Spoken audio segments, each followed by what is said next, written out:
بسم اللہ الرحمن الرحیم نحمده ونصلی علی رسوله الکریم۔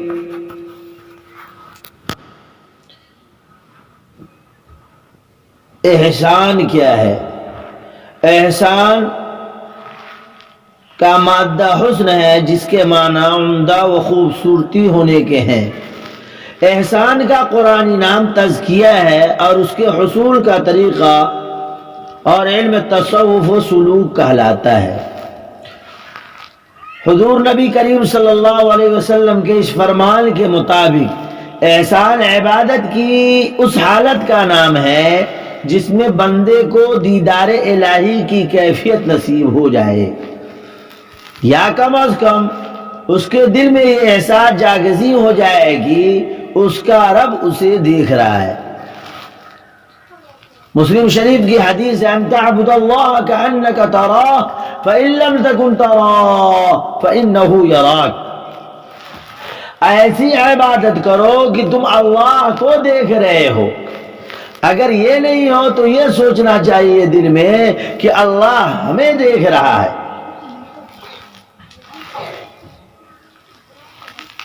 اللہ نے قرآن مجید میں ارشاد فرمایا، یا ایھا الذین آمنوا اتقوا اللہ وکونوا مع الصادقین۔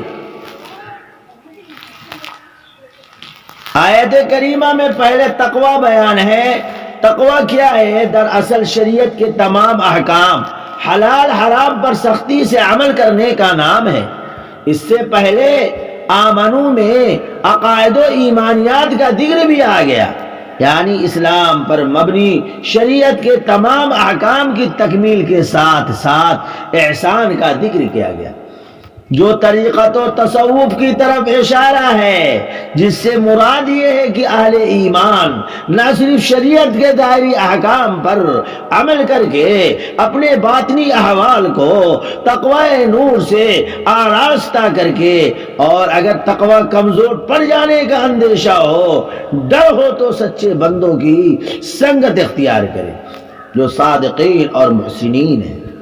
اور یہی صاحبان در حقیقت احسان و تصوف کی راہ پر چلنے والے صوفیاء کرام ہیں، جو اللہ کے نہایت مقرب بندے ہوتے ہیں۔ یہی وہ انعام یافتہ بندہ ہیں جن کی راہ کو اللہ نے سورۃ الفاتحہ میں بتلایا، صراط مستقیم کا راستہ بتلایا ہے۔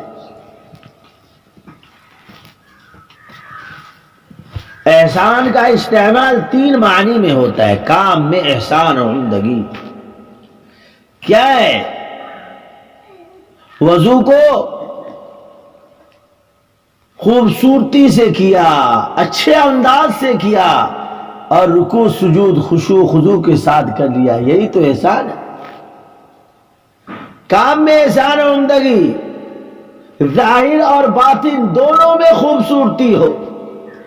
ظاہر خوب ٹیپ ٹاپ ہو، باطن گڑبڑ ہو، کام نہیں بنے گا۔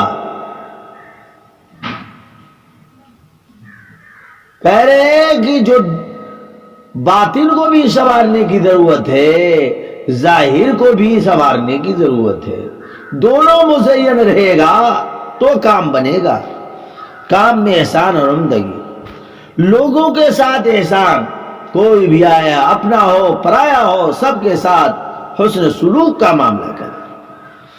کائنات نمبر 3 ہے، کائنات کے ساتھ احسان، پورے عالم کے ساتھ احسان کا معاملہ ہو۔